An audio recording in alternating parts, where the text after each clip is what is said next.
The invitation was put out to the world, really, of anyone who wanted to take 60 seconds of our time to showcase a fantastic idea. 9 have been selected, and in return, they get 60 seconds on this platform, knowing how influential this audience is. It's a fantastic opportunity for them. They also get their fee paid for attendance at the conference, and their bio as such and their idea is also in the program. Our first presenter, and he will use this mic and he will blow us over with the fact that Matthew Botel from Victoria is a senior engineer at Toyota who developed a functional prosthetic finger accessible to anybody on the planet for free. Please welcome Matthew. Thank you very much. Prosthetics are expensive due to the fact that they need to be customized for each individual. For something similar to this, it's a silicon cosmetic prosthetic that could cost about $2,000. And if you want something that is functional, you'll be paying about $6,000. So that caused me to develop what I call the kinetic finger, which is a 3D printed functional prosthetic finger that costs about $1. So it's about 1/6,000th of the cost. And what I've done with that is I've uploaded that to the internet along with the build instructions, how to do it, so that it becomes accessible to every person on this planet, and it becomes donatable. For that cost point, volunteers with 3D printers are able to donate for free. Of course, I could have made a lot of money from my design. However, the satisfaction that I got watching a man play the piano again after 10 years was the more reward than I ever could have got. So as I transition away from the automotive industry, I'm seeking avenues how I can continue my career 10 seconds. in prosthetic development, and I look forward to sharing my experiences and your thoughts over the next 2 days. Thank you very much for your time. Thank you, Matthew. Thank you. Ankit Chopra from New South Wales is founder of B Corp certified Eat Me Chutneys, a socially and environmentally responsible chutney company that aims to reduce food wastage. Please put your hands together and welcome Ankit.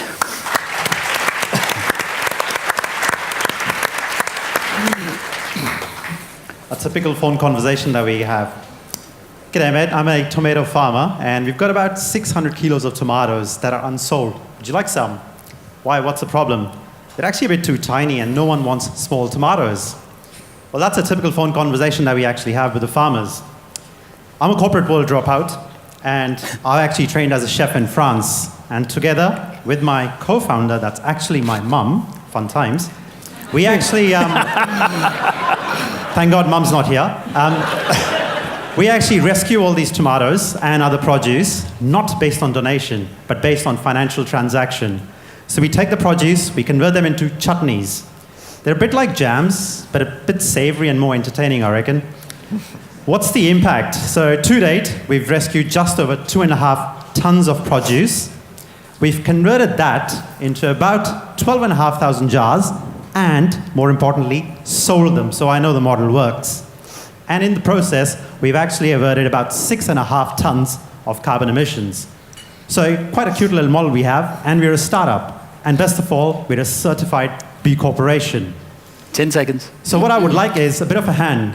Chutneys make amazing Christmas presents, corporate presents. And you guys are all from amazing corporates. So get on our website and order some chutneys. Thank you. Thank you, Ankit. Telly Tan from WA is founder and Deputy Director of the Autism Academy for Software Quality Assurance, a social innovation harnessing the special talents of people on the autism spectrum. Will you please make very welcome Mr. Telly Tan? Can you hear me? Right. Let me start. 1 in 100 individuals in Australia are living with autism.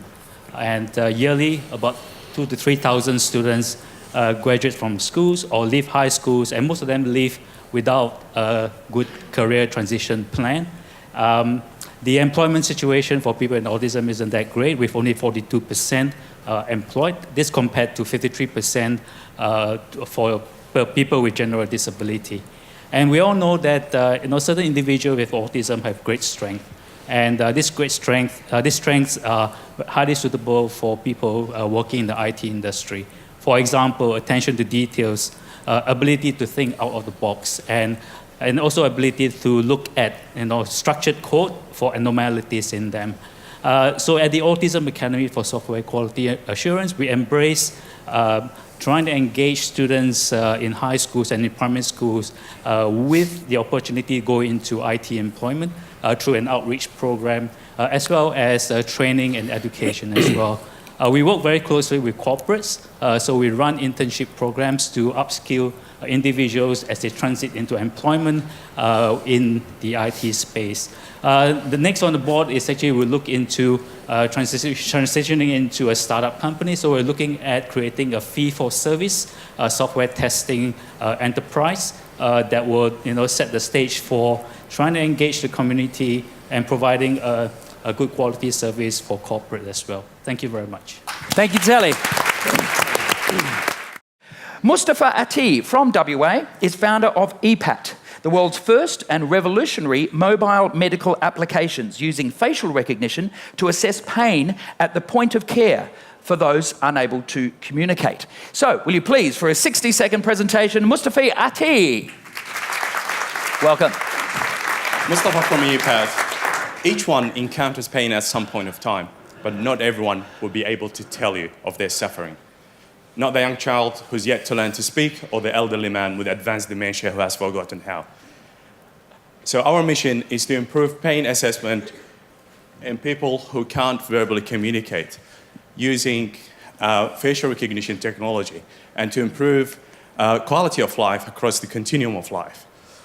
So our solution is Point of Care app, which is a world first that uses automated facial recognition technology in real time to identify facial microexpressions indicative of the presence of pain.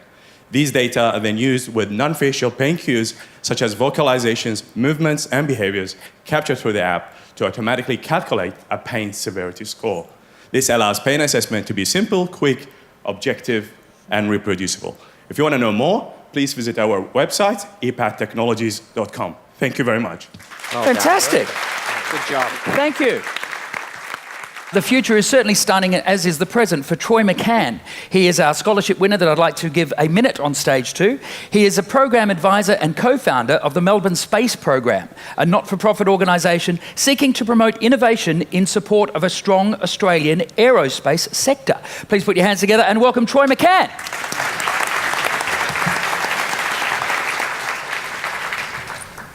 I'd like everybody to briefly close their eyes and to think about outer space. So perhaps you're thinking about galaxies far, far away, or perhaps you're remembering the first moon landing. But instead, I'd like you to think about the GPS satellites that the taxi driver used to get you here on time this morning, or the weather data that farmers use to grow your groceries that you purchase each week. I'm Troy McCann, founder of the Melbourne Space Program, and more recently, Moonshot X, an Australian space industry incubator. Space technology forms the foundation of all of our major economic sectors and our society. Recently, 2 huge space startup success stories were actually founded by Australians. And this was in part due to the fact that today, for less than the cost of starting a Boost Juice franchise, you can start your own space program. So to date, we've raised $500,000, but we still need your help. I've skipped a bit, sorry. That's all right. So in Q3 next year, we will be launching a nationwide space startup accelerator based right here in Melbourne. Each capital city will feature a 2-day boot camp before the top 5 teams come to Melbourne for a 13-week program. Space is the future of Australia. So if you'd like to be a part of it, please come and have a chat to me or visit moonshotspace.co. Thank you very much. Thank you, Troy. Please welcome Tanya Petrovic. Worldwide, over 46 million people are living with dementia. The cost of care is over $800 billion US a year. In Australia alone, we have 350,000 people living with dementia, and by the year 2050, we expect that number to go to over 900,000 people. There are few effective treatments and no cure. So what can we do? We can focus on quality of life. This means better quality of care and support is needed. The way to improve care and support is to teach empathy and understanding. This is best taught by putting people into the shoes of the person living with dementia. The virtual dementia experience does just that. We're giving health workers, family, politicians, architects, medical students greater insight and understanding of what life for a person with dementia is like.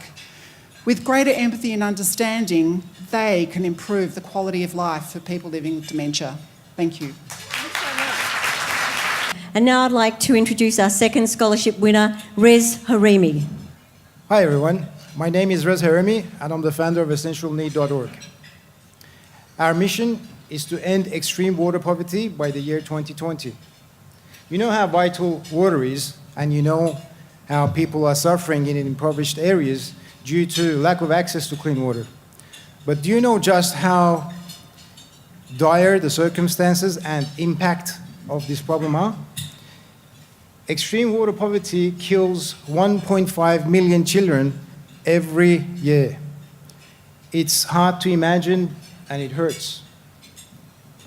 With life expectancy so low, families tend to have more children because it means more security. That is why the population is more than doubling each generation in those regions.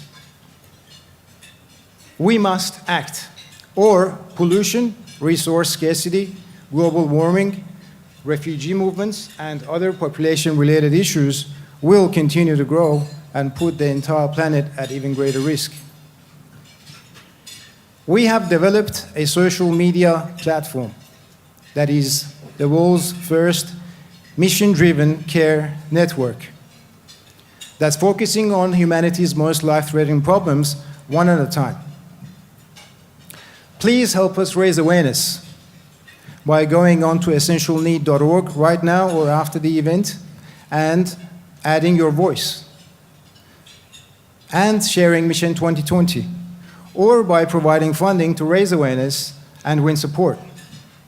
Water is life, water is sustainable population, water is global prosperity. Thank you.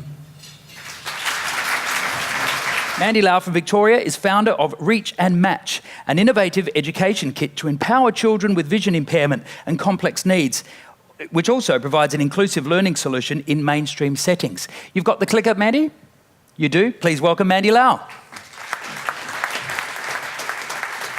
So Reach and Match was developed in my design research. And if I try to simplify two main research questions into 2 points. So the first point is, how can I encourage young blind children to learn Braille? Because Braille literacy is very important for their career and also independence life. And the second question is, how can we achieve inclusion in mainstream settings? And that's why I designed Reach and Match. As you can see, it has print and also Braille for children with low vision, blind children, and sighted children. They can all play together. And also it has lots of sensory elements and tactile features and interactive features, joining children with and without special needs to play together. And it's double-sided. You can arrange into 2D, 3D configurations. We designed 30 activities for teaching kids with different learning skills, such as body skills, social and communication skills. And we work with lots of teachers in schools, and we receive wonderful feedback. If you are someone working in education and also in disabilities or early intervention for non-profit organization, I would love to meet you. And lastly, I just have a very happy news to share with you that this year I'm accepted as Singularity University Impact Fellow, and we'll be working on the projects to amplify inclusion in education setting. And I'm looking for people to collaborate with me and give me feedback and work with me. And you are interested to talk to me, please meet me. Thank you. Fantastic. Thank you, Mandy. Thank you.